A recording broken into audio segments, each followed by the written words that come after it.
नमस्कार विद्यार्थी, एक बार फिर से आपका स्वागत है। हम अगला चैप्टर जो पढ़ने जा रहे हैं वो है सरल मशीन। पीसीएमबी सब्जेक्ट के अंदर फिजिक्स विषय आता है और फिजिक्स के अंदर ये तीसरे नंबर का चैप्टर है जिसका नाम है सरल मशीन, सिंपल मशीन।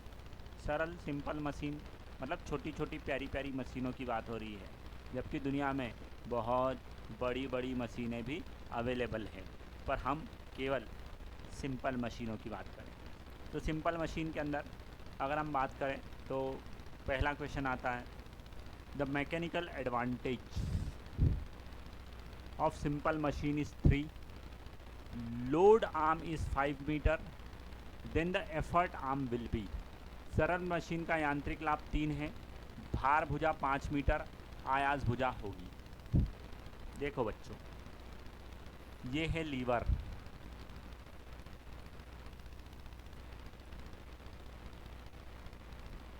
और ये है उसका फलक्रम। ये अगर तुम इधर कुछ रखोगे तो ऐसे ऐसे होगा। तो ये दृढ़ छड़ है ना, और उसके साथ में ये कौन है, फलक्रम। अब अगर हम यहाँ पर कुछ रखते हैं तो उसको हम बोलते हैं भार, और इसको हम क्या बोलते हैं, फलक्रम। और यहाँ पर क्या लगाएंगे, एफर्ट।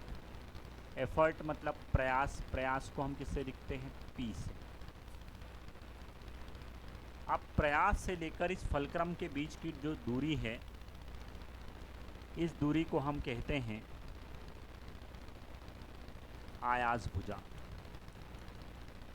आयास भुजा को अगर हम कहना चाहें तो इंग्लिश में एफर्ट आर्म कहेंगे,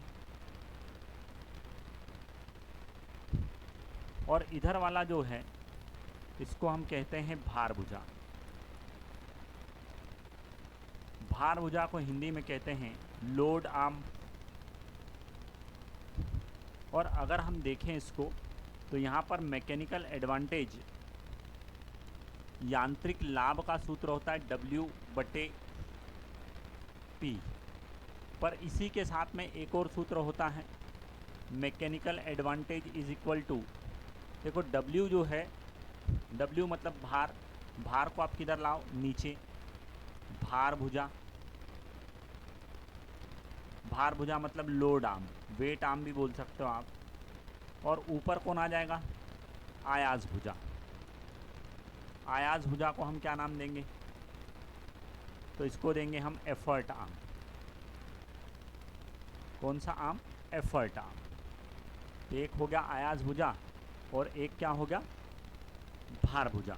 effort arm upon load arm, और ये मैकेनिकल एडवांटेज का दूसरा फॉर्मूला है। अब अगर देखूँ तो मेरे पास में मैकेनिकल एडवांटेज क्वेश्चन के अंदर एम ए की वैल्यू कितनी दी है, 5, और ये भार भुजा दी है। लोड आर्म की वैल्यू कितनी दी है, 5। तो अगर यहाँ पर देखूँ तो यहाँ पर कितनी वैल्यू रखूँगा, 3। मुझसे पूछा क्या है, आयास। आयास भुजा, अंग्रेजी माध्यम वाले विद्यार्थी, एफर्ट आर्म उनको कैलकुलेट करना है, और एफर्ट आर्म कैलकुलेट करने के लिए नीचे भार भुजा लोड का मैंने वैल्यू रखा कितना, 5। क्रॉस मल्टीप्लाई करते हैं तो कितना आता है, 15। तो एफर्ट आर्म आयास भुजा 5 में 3 का गुणा करने पर आएगा, तो 5 गुणा 3 मतलब 15 मीटर। कितने मीटर, 15 मीटर। तो इस प्रश्न का सही आंसर क्या होगा, बी। साथ में मैंने आपको दोनों फार्मूले भी बताए, W/P और आयास भुजा बटे भार भुजा। ठीक है, चलो आगे बढ़ाते हैं अगला प्रोग्राम। एक पहिया ठेला किसका उदाहरण है, व्हील बैरो। अब पहले तो व्हील बैरो समझाना पड़ेगा। देखो कई बार आपने फिल्मों में देखा होगा, एक ऐसा ठेला रहता है, उसमें यार पहिया लगा रहता है, और यहाँ पर सीमेंट की बोरियाँ रखी रहती, सामने यहाँ से आदमी पकड़ कर चलाता है, तो उसको बोलते हैं व्हील बैरो। तो व्हील बैरो की अगर बात करें तो कौन सी क्लास का लीवर है, ऐसा पूछा। देखो हमारे पास में याद रखना है, first class lever, second class lever और थर्ड क्लास लीवर, 3 क्लास हैं। 3 क्लास में अगर हम बात करें तो ये है हमारे पास में दृढ़ आधार, दृढ़ छड़, और इसमें अगर हम फलक्रम को बीच में लगा दें तो ये क्या होता है, प्रथम श्रेणी, फर्स्ट क्लास। और अगर बीच में कौन आ गया, वेट, तो उसको हम क्या बोलेंगे, सेकंड। और बीच में कौन आ गया, एफर्ट, तो उसको हम क्या कहेंगे, थर्ड। अब देखो यहाँ पर आप पकड़ोगे,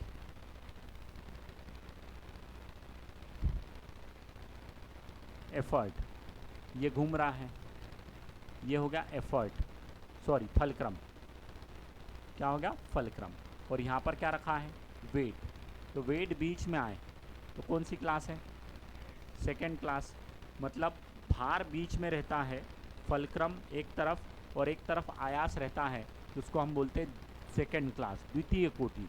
इसलिए इस क्वेश्चन का सही आंसर कौन सा होगा, ए वाला। तो यहाँ पर मैंने फर्स्ट, सेकेंड और थर्ड तीनों बता दी। और याद करने का तरीका, delta W P, delta means fulcrum, W means weight, भार, और पी मीन्स आयास, एफर्ट। अगला क्वेश्चन देखते हैं। अभी अभी हमने पढ़ा था, अरे हम तो कब से पढ़ रहे हैं, देखो mechanical advantage M A, load L है और एफर्ट ई है, और इनके बीच में रिलेशन चाहिए। यांत्रिक लाभ एम ए बराबर आपको पढ़ा कर रखा डब्ल्यू भार और बटे में एफर्ट पी, है ना। तो M A is equal to, इस क्वेश्चन में इन्होंने लोड डब्ल्यू की वैल्यू कितनी कर दी, एल, और एफर्ट को क्या कर दिया, ई। तो एम ए बराबर एल बाय ई, तो एम ए बराबर L by E, M A बराबर L by E. C is the correct answer. इस क्वेश्चन का सही आंसर कौन सा है, सी वाला। अगला प्रश्न, pulley system with a velocity ratio of 4, velocity ratio 4 है, lift load 150 kg through a vertical height 20 metre, the effort required, कितना एफर्ट लगा है, 50 kgf, डाउनवर्ड डायरेक्शन में कैलकुलेट करना है तुमको इतनी चीज़ें, distance moved by effort, work done by effort, mechanical advantage and the efficiency of pulley system. Hindi में भी देख लो भाई एक बार, आपको बोलकर रखा है 4 वेग दर, वेलोसिटी रेशो कितनी है, 4, और आपने 20 मीटर 150 kgf भार को उठाया है। तो भार कितना उठा है, 20 मीटर। उठाने के लिए आपने कितना एफर्ट, प्रयास लगाया है, 50, और आपको गणना करना है। तो प्रयास द्वारा तय की गई दूरी, प्रयास द्वारा किया गया कार्य, यांत्रिक लाभ और पुली प्रणाली की दक्षता। देखो भाई, चालू करें। चालू करने के पहले अपने पास में क्या क्या इन्फॉर्मेशन है वो देख लेते हैं। सबसे पहले हमको क्या दिया है, वेट, दूसरा हमसे वो डिस्टेंस ट्रेवल्ड बाय वेट, भार द्वारा चली गई दूरी, भार द्वारा चली गई दूरी ये है, ठीक है। आपने कितना एफर्ट लगाया है, एफर्ट पी भी आपको दिया हुआ है, और एक और चीज़ दी है वेलोसिटी रेशो। ये 4 चीज़ें तो तुमको मिली हैं। देखो वेग कितना दिया है, 4, कितनी हाइट गया है, 150 का 20, और कितना लगाया है, 50। तो एक बार फिर से वैल्यूज़ लिख लेते हैं। कितना उठाया, 150 kgf, किलोग्राम फोर्स है। कितना एफर्ट लगाया था, 50 kgf, और वेलोसिटी रेशो, वेगानुपात कितना दिया है, 4। क्या क्या कैलकुलेट करना है, तो एक बार फिर से देखते हैं। पहला हमको करना है प्रयास द्वारा चली गई दूरी, डिस्टेंस ट्रेवल्ड बाय एफर्ट। तो डिस्टेंस ट्रेवल्ड बाय एफर्ट है ना, तो पहले क्वेश्चन की तरफ बढ़ते हैं। डिस्टेंस ट्रेवल्ड बाय एफर्ट, ये पहला क्वेश्चन हमसे पूछा है, हम अभी बताते हैं। देखिए, देखने जैसा वैसे है तो कुछ भी नहीं, पर फिर भी देख ही लो। एक फार्मूला होता है velocity ratio is equal to distance travelled by कौन, तो ट्रेवल्ड बाय अगर हम लिखे तो यहाँ पर लिखते हैं एफर्ट, और दूसरा डिस्टेंस, तो डिस्टेंस क्या होता है, ट्रेवल्ड बाय वेट। ये फॉर्मूला है जो हमको किसके लिए बताता है, वेलोसिटी रेशो। अब वेलोसिटी रेशो की वैल्यू कितनी है, 4। डिस्टेंस एफर्ट ने कितनी चली, यही तो पता लगाना है। प्रयास द्वारा चली दूरी, तय दूरी, ये लिख दिया हिंदी में। तो ये निकालना है प्रयास द्वारा चली दूरी, ये वाला भाग। तो डिस्टेंस एफर्ट से मतलब प्रयास से, न आस से न पास से, सिलेक्शन होगा स्वराज से। तो वेट वाली भुजा ने कितनी चली है रे भाई, हमको क्वेश्चन में दिया था 20 चली है शायद। इस पर एक बार देख लेते हैं, देखने में अपना क्या जा रहा है। देखो बेटा, कोई अगर दिखाए तो देखने में मना नहीं करना। कितने मीटर, 20। तो ये हमारे पास में 20 मीटर, ये डाटा गिवन था। यहाँ पर 20 लिखा, 20 का 4 में गुणा करा, तो डिस्टेंस ट्रेवल्ड बाय एफर्ट, प्रयास द्वारा तय की गई दूरी 20 चौक 80 मीटर, ये आ गया हमारा। तो पहले क्वेश्चन का आंसर तो मेरे पास में आ गया है। मैं क्वेश्चन की तरफ बढ़ूँ। 80 मीटर, अरे सी में भी है और डी में भी, मतलब सी और डी में से कोई सा आंसर है। अब दूसरा क्वेश्चन क्या पूछा है, प्रयास द्वारा किया गया कार्य। प्रयास द्वारा किया गया कार्य,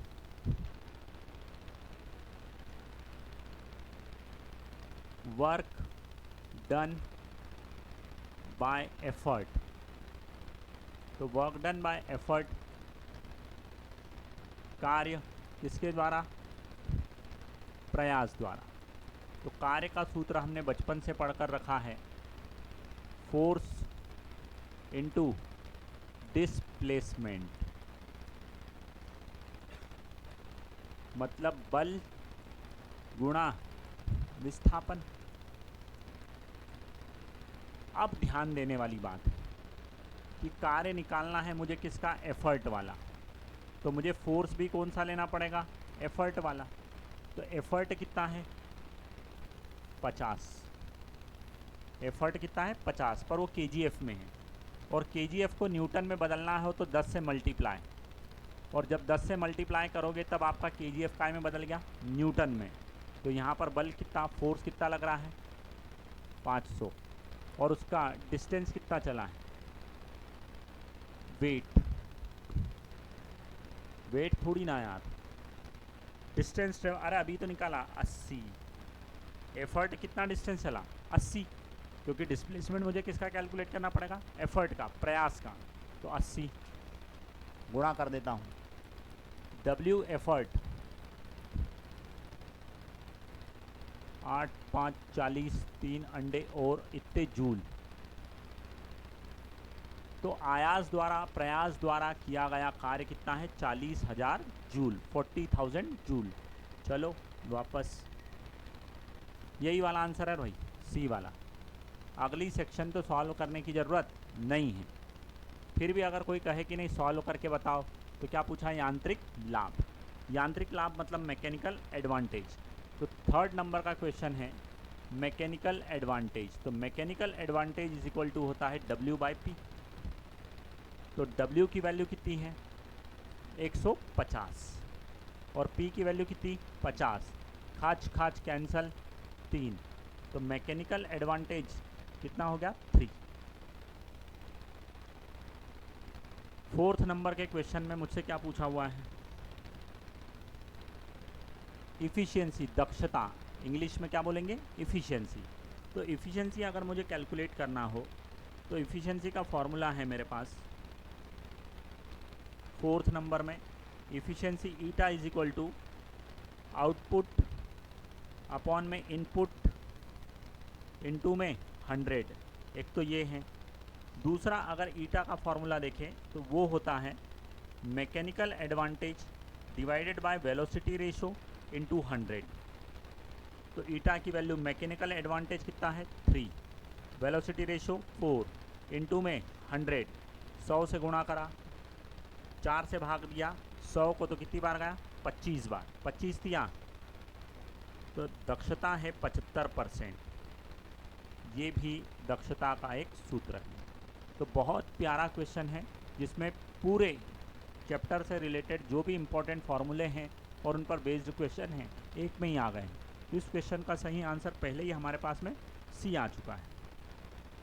चलो एक बार देख लो, ये वाला सी था, ठीक है, और ये उसका क्या हो गया है आपके लिए सॉल्यूशन। अगले क्वेश्चन की तरफ बढ़ते हैं। अगला क्वेश्चन है which one of the following device does not belong to first order. कौन सा उपकरण प्रथम श्रेणी का नहीं है। तो मैंने आपको अभी बताया कि फर्स्ट ऑर्डर में डेल्टा, सेकंड में डब्ल्यू और थर्ड में पी। अब देखो पहला कौन है कैंची। ओ भाई कैंची तो आपने देखी है, ऐसी सीजर बोलते हैं, ओ गलती हो गई, ऐसे रहती है, ठीक है। तो ये बीच में कौन है, यहीं पर तो वो घूमती है और जिस पॉइंट के अगेंस्ट घूमती है वो बीच में आ गया, तो कौन सा ऑर्डर हो गया फर्स्ट क्लास। तो भाई ये तो फर्स्ट क्लास है सीजर। दूसरा कौन है व्हील बैरो। अरे अभी पढ़ाया था व्हील बैरो सेकेंड क्लास का है, तो उसने पूछा कौन सा फर्स्ट क्लास में नहीं आता, तो आपका करेक्ट आंसर कौन सा हो गया बी वाला। करेक्ट आंसर कौन सा है बी वाला, क्योंकि बी वाला कौन से क्लास में आता है सेकेंड। बाकी ये भी कौन से क्लास में है फर्स्ट। सी सॉ स्कूल में तुमने देखा होगा, ऐसा एक झूला रहता है, दो बच्चे एक इधर और एक इधर, चुन्नू मुन्नू बैठे हैं, ठक ठक बीच में घूम रहा है फलक्रम। सीशो हिंडोला ये भी किसका एग्जाम्पल है फर्स्ट। पहिया और धुरी, व्हील और एक्सल। तो व्हील और एक्सल की बात करते हैं, पहिया और एक्सल की बात करते हैं। नॉट बिलोंग टू, तो ये पहिया और ये धुरी, ये एक्सल, तो इसके अगेंस्ट ऐसा गोल गोल घूमता है, तो ये कहाँ पर आ गया बीच में। और जब भी बीच में आए फलक्रम तो वह कौन सी क्लास में आता है फर्स्ट। तो ये भी फर्स्ट क्लास का है, ये भी फर्स्ट क्लास का है और ये है सेकंड क्लास का। और कौन सा बिलोंग नहीं करता है, तो कौन सा बी वाला करेक्ट आंसर। चलो अगला क्वेश्चन देखते हैं। और लीवर टिपिकली कंसिस्ट, लीवर के अंदर क्या होता है, तो बोले एक ऐसी रॉड होती है और बीच में कौन होता है फलक्रम। तो fulcrum arm and effort, effort थोड़ी ना है, ये तो बाहर से लगाया है। Fulcrum arm effort load, effort और लोड की ज़रूरत थोड़ी ना है। फलक्रम एफर्ट लोड नहीं, फलक्रम और कौन मिलेगी आर्म। तो ये है फलक्रम और ये कौन है रॉड। तो अवलंब और भुजा, लीवर के अंदर केवल कितनी चीज़ें हैं दो, एक अवलंब और एक भुजा। इसका सही आंसर कौन सा हो गया डी वाला। अगले क्वेश्चन की तरफ बढ़ते हैं। Which one of the following is an example of simple machine then can change the direction of force but not magnitude. Force की क्या चेंज करेंगे डायरेक्शन, न कि क्या चेंज करें मैग्नीट्यूड। तो मशीन एक उदाहरण है जो बल की दिशा बदल सकता है लेकिन परिणाम नहीं।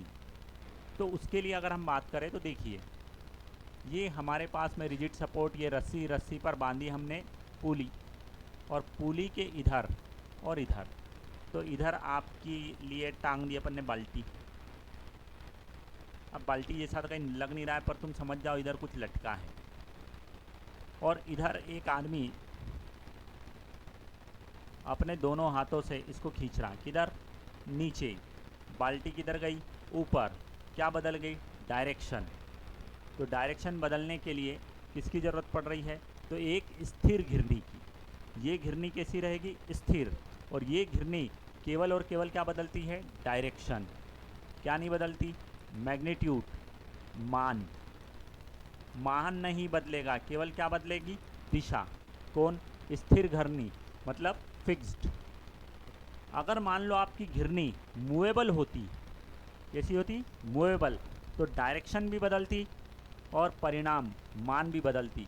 तो अगर अगली बार क्वेश्चन आ जाए कि दिशा और परिणाम दोनों बदलते हैं, तो उसके लिए आपको किसकी ज़रूरत पड़ेगी, घिरनी और घिरनी तंत्र की, घिरनी और घिरनी तंत्र की।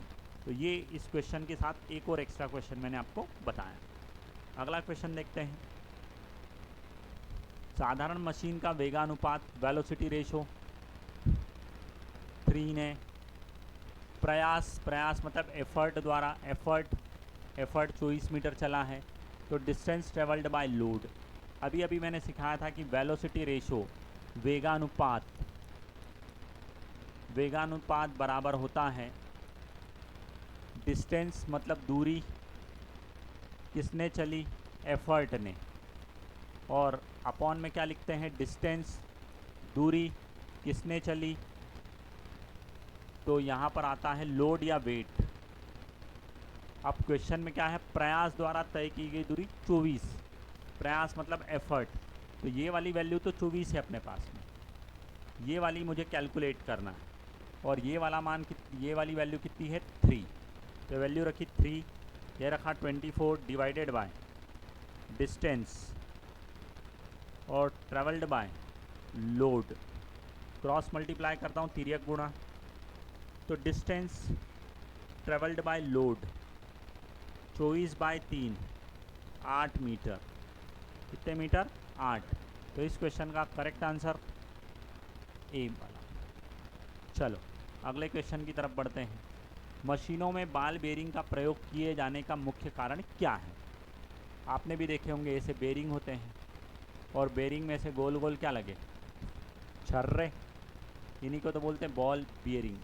तो ये क्यों यूज़ होते हैं, तो इनका इस्तेमाल करने का मुख्य कारण होता है सर्पी घर्षण को लोठन घर्षण में बदलना। लोठन घर्षण, sliding friction are converted into rolling friction. Machine के पुर्जों का घिसाव कम करने हेतु, गति का जड़त्व बढ़ाने हेतु, लोठनी घर्षण सर्पी घर्षण में बदलने हेतु, और सर्पी घर्षण लोटनी घर्षण में बदलने हेतु। तो सर्पी घर्षण काय में बदलेगा, मतलब करेक्ट आंसर कौन सा होगा, D. Rolling friction is converted into spiral, नहीं रोलिंग नहीं, स्पाइरल, स्पाइरल मतलब सर्पी वाला, किस में बदलेगा, रोलिंग में, इसलिए करेक्ट आंसर कौन सा होगा, डी वाला। अगला क्वेश्चन है, सरल मशीन निम्न में से किस सिद्धांत पर कार्य करता है। सिंपल मशीन जैसे पुली, स्क्रू जेक, लीवर, है ना, ये work which of the following principle, किस सिद्धांत पर काम करते हैं, ये आपसे पूछा है। तो इसमें अलग अलग सिद्धांत दिए हैं, तो ये सभी सिद्धांत जिस सिद्धांत पर करते हैं वह सिद्धांत कौन सा है, बल आघूर्ण। कौन सा, बल आघूर्ण, on the principle of torque. देखो ये आइटम है, इस पर तुम क्या लगाओ, बल, बल लगाओगे, फोर्स लगाओगे तो ऐसा भागेगा। इस तरह की गति को हम बोलते हैं लीनियर। लीनियर मतलब रेखीय गति। तो रेखीय गति किसके प्रभाव में होती है, बल के प्रभाव में। पर आप घिरनी की बात कर रहे हो, तो घिरनी क्या करती है, घुर्र घूमती है। आपका उत्तोलक लीवर वो भी क्या करता है, घूमता है इधर और इधर। आपका जेक है, बड़ी बड़ी गाड़ियाँ उठा देता है, ये जेक भी क्या करता है, घूमता है। तो जितनी भी घूमने वाली चीज़ें हैं, तो घुमाने के लिए क्या चाहिए, तो घुमाने के लिए लगता है बल आघूर्ण, जिसको इंग्लिश में क्या बोलते हैं, टॉर्क। तो ये सारी चीज़ें आपकी क्या कर रही, घूम रही है, तो घुमाने के लिए क्या चाहिए, बल आघूर्ण टॉर्क। इसलिए इस क्वेश्चन का सही आंसर कौन सा है, बी। अगला क्वेश्चन देखते हैं, second class lever, load is located between, load किन के बीच में होता है। हिंदी में कहा है द्वितीय श्रेणी के लीवर में भार खालिस्तान और खालिस्तान के बीच होता है। तो देखो सेकेंड क्लास के बारे में अपन बात करते हैं तो डेल्टा डब्ल्यू पी, तो ये डब्ल्यू बीच में है, इधर कौन है, तो बोले इधर एफर्ट है और इधर कौन है, फलक्रम। तो ये कौन है, आयास, इंग्लिश में क्या बोलेंगे, एफर्ट, और ये कौन है, फलक्रम। तो आयास और फलक्रम के बीच में, तो एफर्ट और फलक्रम के बीच में कहाँ मिला, सी में। प्रयास और फलक्रम के बीच में कौन होता है, भार, तो उसको हम क्या बोलते हैं, सेकेंड क्लास, द्वितीय श्रेणी का लोलक, उत्तोलक। चल अगला प्रश्न,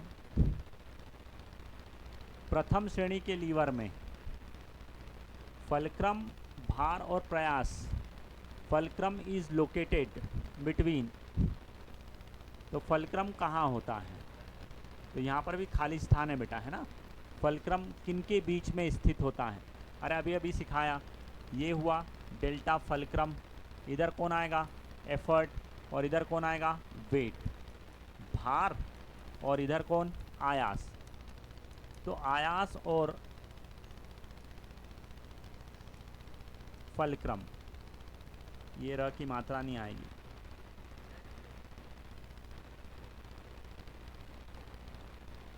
तो फलक्रम, तो प्रथम श्रेणी में फलक्रम जो है, फलक्रम इज लोकेटेड, तो फलक्रम किनके बीच में है, तो आयास और भार के बीच में है, आयास या प्रयास, ए वाला ऑप्शन, लोड और एफर्ट के बीच में है, इसलिए करेक्ट आंसर कौन सा हो गया, ए वाला। अगला, तृतीय श्रेणी लीवर, यार अब फर्स्ट सेकंड थर्ड तीनों में पूछ लिया, थर्ड क्लास में प्रयास, एफर्ट किनके बीच होता है, तो डेल्टा डब्ल्यू और ये पी। थर्ड क्लास में इधर कौन होगा, वेट, और इधर कौन होगा, फलक्रम, तो फलक्रम और वेट के बीच में, फलक्रम कहाँ है, ये डी वाला, फलक्रम और लोड के बीच में। तो जो टेक्निक बताइए डेल्टा डब्ल्यू पी, उससे आपके धड़ाधड़ क्वेश्चन क्या हो जाएंगे, सॉल्व। चलो अगला क्वेश्चन देखते हैं, शायद ये लास्ट क्वेश्चन है। दूध से आइसक्रीम निकालना, वॉशिंग मशीन से कपड़े धोना, which of the following principle, washing machine और आइसक्रीम एक्सट्रैक्ट।